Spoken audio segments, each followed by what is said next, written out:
We have an amazing video from someone we love and listen to with great care, Zach Bush, Dr. Zach Bush. And he's going to talk about something that I feel is key to optimum health, to really maximize how we can experience this life and the health that we can have in it. Yeah, we've talked forever about the regenerative capacity that our bodies have to heal. And we focus it a lot around our food and lifestyle. And Zach's taking it to another level. So, yeah, listen to this, see what you think. So how is it that we can bring to an understanding in this modern science how we manage in these regenerative bodies to produce the same level of decay and disease today that we did yesterday? So with this episode, I want to do a bit of a dive on understanding how it is that a cell that is brand new in the gut lining or somewhere else in our body could remember a dysfunctional state, such that we would manifest a dysfunctional, diseased body tomorrow, just as we had yesterday. To understand this, we have to back up out of biology for a moment and start to consider the universe as a whole. The physics of the last couple centuries has been mind-blowingly complicated on one hand, but eloquently simple on the other hand. Amazingly, the work of recent physicists have showed that the potential energy in a cubic space of vacuum, where there is no physical matter, where there is nothing solid, the amount of energy in that cubic centimeter of vacuum space, 1 cubic centimeter, never mind compressing all of the vacuum into us, just pick 1 cubic centimeter of any part of the vacuum, the amount of energy potential in there is anywhere from 13 to 35 zeros in addition to all the physical matter in the universe. This concept is really too hard for us to wrap our frail human minds around, but the point is that the amount of energy potential within the space between the solid stuff is exponentially larger than the energy within the solid matter. The implications are too broad to go into today, but I want to just for a moment step into this possibility that the space between my words, the space between my cells, the space between my atoms that would make the molecules that would build those cells, is the source of the most extreme energy on the planet. When we start to live in this three-dimensional physical plane and believe that we can define our realities by the biology or the solid stuff around us, we radically sell ourselves short in our conscious awareness of how we define self-identity. You are responding every day, whether you know it or not, to an entrenched belief and, in fact, emotional fear of death. I get to see this on a daily basis in clinic, hospital systems, and the bed of hospice patients in their homes. When we are given a diagnosis or prognosis of death, when we say you've got an intractable disease, or you have a cancer that could kill you, or you just had a massive heart attack, we're not sure you're going to make it, the immediate emotions that come forward are guilt and fear. I'm not sure why and where the guilt really finds its foothold. It comes forward so fast, but these two emotions of fear and guilt are embedded in your concerns or your subconscious belief about death. But right now, what I want you to realize is that your belief in the diseases or disorders or the pain that you have today, or the fatigue that you feel right now, or the poor sleep quality you typically get, or the self-destructive beliefs that come out in your subconscious in your dreams, or in your language every day, and the ways in which you belittle yourself, the ways in which you self-deprecate, the ways in which society has programmed you to diminish yourself, all of that are symptoms of this death paradigm that has become predominant in our society. We have lost our reverence for death. We have lost the awe of moving beyond a physical plane and into a spiritual plane, and we have started to define everything in the context of a very short lifespan. Success is metriced in the course of how much things can we consume in that 78-year average of an American lifespan. The picture that I'm trying to paint for you right now is that it's this subtle kind of emotional fear and emotional milieu of need, this necessity for more, this belief of scarcity within you that drives the physical manifestation of aging and chronic disease that has to renew itself every day. Every cell in your body is transforming all the time.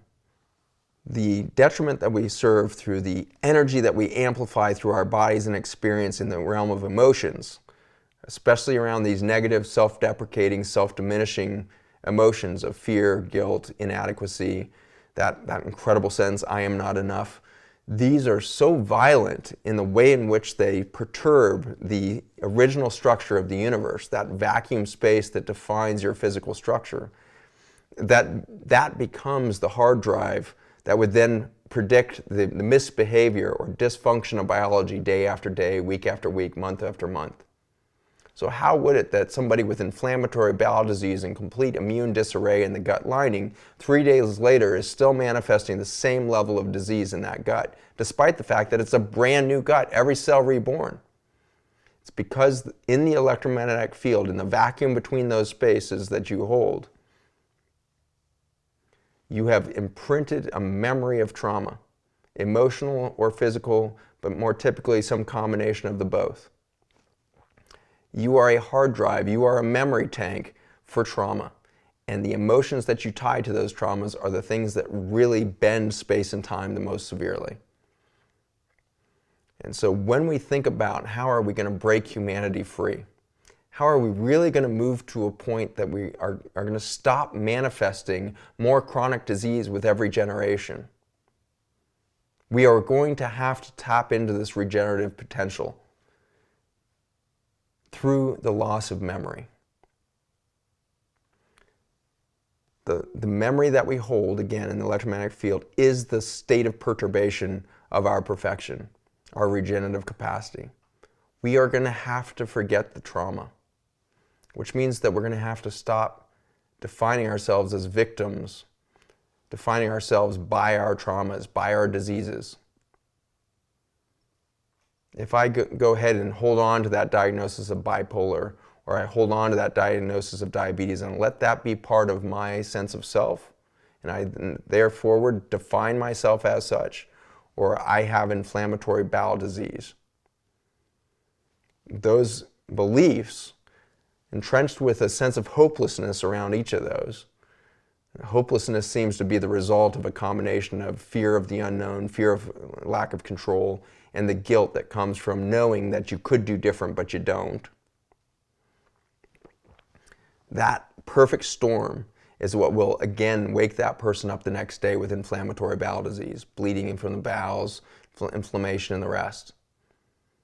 But I believe that all of you know somebody who has transformed themselves out of chronic disease.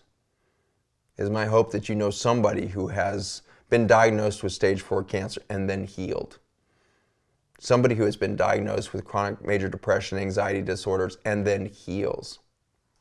And goes on to live a life of decades with no semblance of that disease left in their experience. That regenerative capacity was set forth in their bodies by their willingness to let go of their collective memory of trauma, to stop defining themselves and their biology in the context of the memory of something that does not any longer exist. And so the state of chronic disease is a clinging on to the memory of trauma. What Zach brings up for me is when a couple of years ago I had a minor stroke and I had very high blood pressure and high cholesterol, which was a shock, of course, to me. But I was so grateful because I learned about dropping oil, free oils, and also dropping salt from the food that we eat. And I noticed how much fear I had around this unexpected happening. And that was interesting. And I saw over time how that fear was locking in the condition, just what Zach talks about in the memory, locking in the condition. And what was amazing is that when I saw that fear clearly, I let it go. And my blood pressure has come down beautifully. Everything is resolved. And there's no memory of even a condition. And I think that's a key element in having optimum health. I really resonate with his talk about fear and how that can lock in a condition in the cells. Yeah, we've recognized for a long time that there's a mental emotional piece to our health that has to go along with the diet and lifestyle to really be thriving. And so we've also seen that it's possible. We've heard stories like Zach brings up, people with stage 4 cancer going through a spontaneous healing, like spontaneous remission, and it never coming back, and there being seemingly no explanation for it. Yeah. So I love what Zach is pointing out, that there is so much energy and organizing power in the vacuum state, in the state of non-manifestation, in the formless. And that is actually the energy and the intelligence that's behind all of life. That's the energy of the current of life through each of us. So there's tons of potential for regeneration on a new level if we let go of that self-identity. What Connie's talking about is the fear, oh my gosh, who I am is in danger here. If we let go of the self-identity that we can take on if we get a diagnosis like I'm diabetic. So we go around saying, I'm diabetic, and create the hard drive, as Zach referred to it, that is always going to keep bringing this forward. Yeah, bringing it into form. Yeah. So his answer there at the end is basically we have to forget our trauma. And I don't think he's saying, forget that you had the car accident, or forget that you had the stroke, or forget that you had the diagnosis. What we need to forget or let go of is the meaning that we gave to that event. Especially the fear that might be attached to it. Which is, he tied it to the fear of death. Yeah. We get that diagnosis, or we get in a car accident, what we call traumatic event, is like, I could have died. There's the fear of death.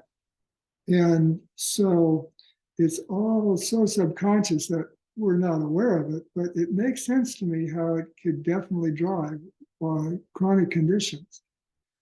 I remember my mother had cancer back in the late 80s, early 90s, died of bone cancer, started with breast cancer. And we both knew it was possible to heal spontaneously. And she was raised Christian Science and then moved away from that. But when she had the diagnosis, she went back to Christian Science and shared a few books with me that are just simply testaments, one after another, book after book, of people who had spontaneous healings, remissions for the last, compiled over 100 years or so. But convincingly, this occurs. It happens. Yeah, for sure. And it happens from the standpoint of what, Zach was saying, somebody's diagnosed with stage 4 and it doesn't bother them. But these were some testaments of people who were like in the war, and they would break a bone and the bone was actually coming through the skin, or compound fracture. And by the time they got into the hospital, it wasn't there anymore. And they were like, what broken bone? No sign, no scar. They took x-rays, no sign it had ever been broken. So the doctors just went, he's a little loony, but the people that brought him in said, I saw the bone. It was bleeding, the whole thing. So my mother and I knew this was possible, but how do you do it? And I think that's the real key when Zach says, you've got to let go of the trauma. It's not the memory of what happened. He remembers there was a bone sticking out of my leg, or my leg was sticking out of the skin. but we let go of the meaning that it has.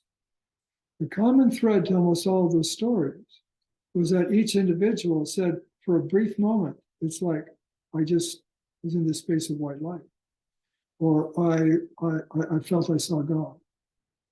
And I think that that experience that preceded the spontaneous healing was stepping into that vacuum state, that space where all of this immense energy and intelligence and organizing power resides constantly all around us. But we can't do that stepping into the formless. We can't add something to what we're doing to get out of what we're doing. It's really letting go, completely surrendering, and forgetting the whole structure that we believe we are in order to touch momentarily that space and possibly in that touch reorganize, restructure, regenerate the hard drive that we carry around every day. Yeah, and on a very practical level, what I learned in my experience is when you have a diagnosis, learn everything you can about how other people have healed it. And usually it'll come to whole food, plant-based, especially with all of today's studies that verify this. And then come to peace with death. Let go of the fear. Let go of the fear of life, the fear of who you are. Such beauty. Yeah, letting go, surrender. Another word can be forgiveness. Just not carrying forward an old belief. You know, when I think of forgiveness, it's like to forgive someone isn't to forget what they did. It's just not to carry around this story that I have that they're a bad person, it shouldn't have happened. However, I'm holding it. Yeah. That forgiveness is a form of surrender. Forgiveness is a form of letting go. That is so for us. Don't worry about the other person. Good. So we made a great dish. It's really yummy. And you want to be careful because it uses peanut butter as a sauce at the end. So enjoy it. Don't make it very often because peanut butter can put pounds on for sure if we overdo it.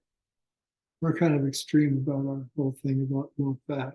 Well, it's so important, especially with the conditions that I experienced. I didn't know that, how important it can be, especially as we get older. Okay, it's called Rainbow Skillet Deliciousness. Delicious. Yeah, enjoy. Thanks for joining us. See you again next week. Bye.